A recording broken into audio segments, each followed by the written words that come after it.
things are happening.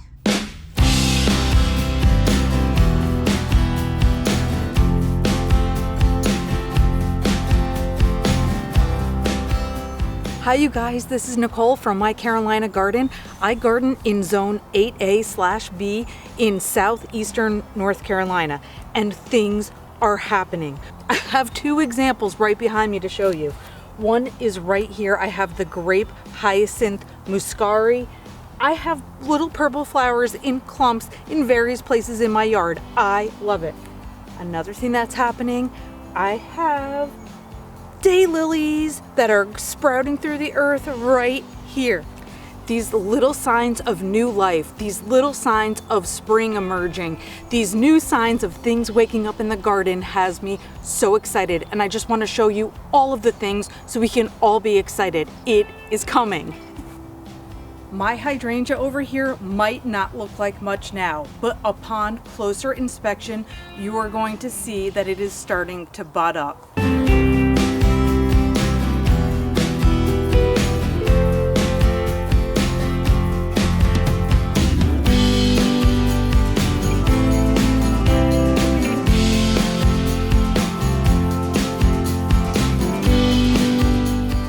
In my last video, I was talking to you about variegated evergreen shrubs, and one of the things that I pointed out was the golden sword yucca.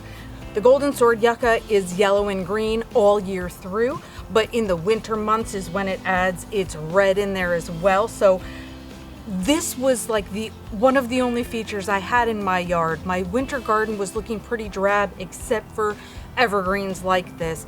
So the budding up of things like my hydrangea just feels so exciting and fabulous. So I just want to show you all the great little things. That brings me to one of my most favorite quotes: little by little, a little becomes a lot. So in this case, we're talking about these little pops of life and awakening that are showing up. They're going to start out slow and small, and then they're going to start emerging into something awesome.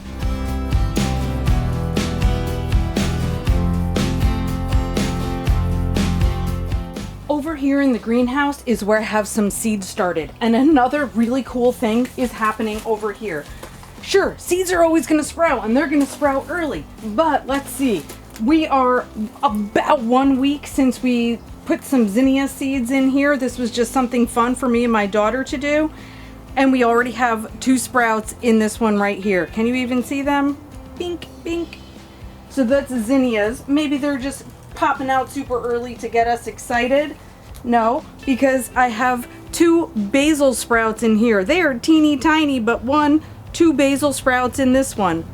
And I saw something else. Let me find it and see. Maybe it's basil too. No, it's blue bachelor's buttons. So we have 3 different things that are sprouting. And I have one right here that I can see at this stage.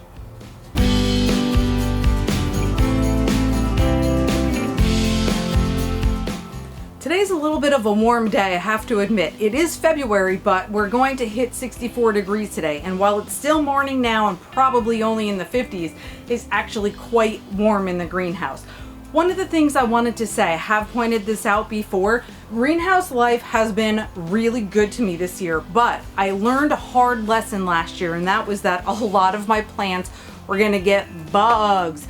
And last year I had a bug infestation, especially with my hibiscus. So you'll notice that I have diatomaceous earth, the white powdery stuff, sprinkled all over everything. So it doesn't make it look that great, but I am trying to keep those bugs at bay. So far this year we've been so much better. But I wanted to show you something else that's awesome, and it's happening right behind me.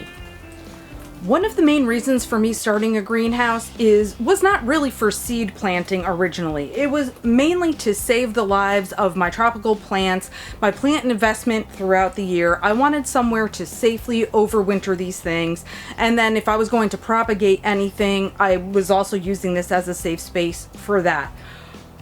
One of the things that is new to me this year is Buganvilia, or however you pronounce it. This is the first time I ever had it. I wasn't even sure how it was going to work, but I thought I could overwinter it. My Buganvilia, I don't know if you can see, all of this new growth, all the red that you can see here. Oh my gosh. Look at this. Oh my gosh. Of course the thorns are stuck in my hair, but that's okay. I walked into the greenhouse 2 days ago. That's the first time I saw this. All of a sudden there was this new red growth on this, and it just got me so excited because this baby is going to be probably, I'm thinking if it's looking this good now, once it gets out into its climate and sits out by the pool, it's going to be full of flowers. Oh man, that makes me so happy. Anything else that may be sprouting or blooming inside of the greenhouse gets me excited, no question about it, but that's greenhouse life. So it's still a little bit different than the signs of life and newness and freshness that I'm seeing outside in the garden.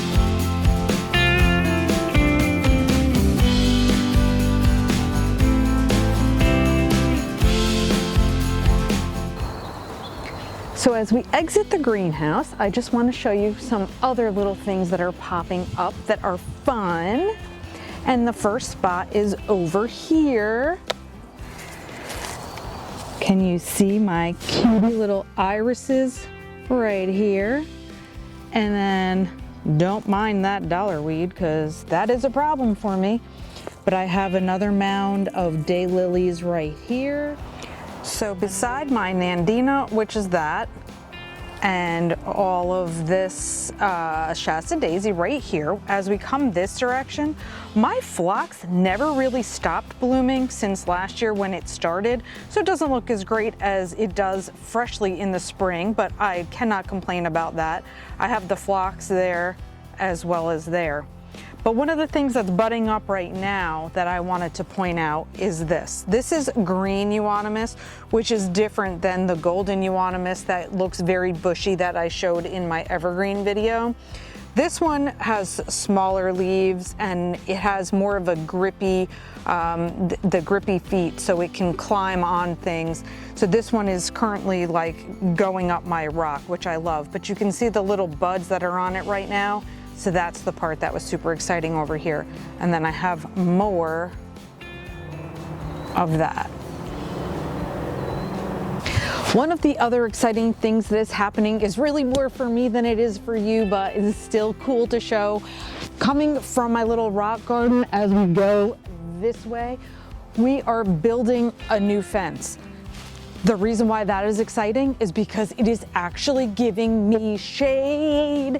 I have like no shade in my garden at all. So some beautiful things that I really want to have, certain hydrangeas, certain camellias, things that flower and have color, even heuchera. Heuchera does not do well in my yard at all because it is just too hot and brutally sunny.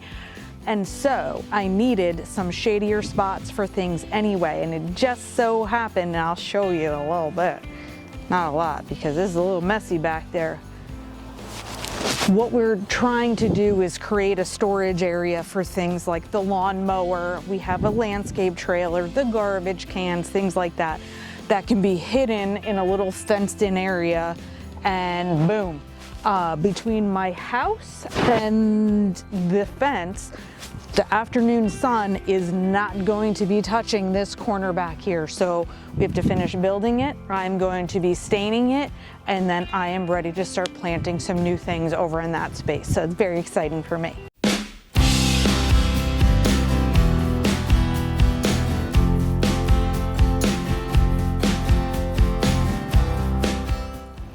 Right here in my poolside garden, I can see signs of the purple heart, which is my succulent style plant that usually doesn't want to start coming out until temperatures are consistently over like 50 degrees. But I can see some purple showing up right here, and purple along with all of this looks pretty stinking awesome. My lemon coral sedum right here, which has grown significantly since last year. This is the kind of stuff that you drop a few little pieces of it and it roots itself in the ground. It becomes a nice ground cover, but my driveway is so dang narrow that we find that when we're pulling our cars out of the driveway, this little section gets run over all the time. it flattens out, but it's almost like a sponge. So the lemon coral sedum ends up popping itself back up again and then looking great. However, what I think I'm gonna do is try to save it that agony, and I'm gonna remove some of this and add it to the other side of my pathway that goes up to my front door. So that's gonna be another change. I can plant this any time of the year. My ground does not freeze here. So I'm gonna take the opportunity on this beautiful day to make that a project for today as well. I think it's kind of gonna look like a golden carpet on both sides of my stepping stones. Something else that is happening over here. I showed you my poolside gardens, and I have vast plans and ideas that are going to increase the size of my gardens all over here. Well, to start with, one of the things we have in mind, I think this weekend, we're going to add somewhat of a bar to the side of our shed. So something that people can set drinks on, lean on, be over here a little bit shaded since there's practically no shade in this yard. So that will be one of the details I was talking about. I said adding to the garden is all about the details, so I want as many details here as possible. And then I have to make a walkway into my garden over here. So currently this is how we have it set up. We have a little pathway with some stepping stones beside the shed now. So if the bar is going to be around over here, I need to continue my pathway to my poolside gardens over here. So as you know, I've been so very good about going and getting my bags of stones on sale. I showed you about the open bag sale that I like to do if I can. So I have lots of bags of stones that are ready to make my walkway over to here, and then I am ready to start tearing up this grass and getting it ready for planting. So these all are things that are happening. Things are happening and changing, and it's so. I would absolutely love to hear about some of the things that are happening or changing in your garden, especially now we can get excited about sharing these things. So if you're seeing little sprouts of life or something that's bringing you color in a drab winter garden, maybe it's the plans that you're making. Oh my gosh, I love to hear about that. So please let me know. Thank you so much for watching, and happy planting.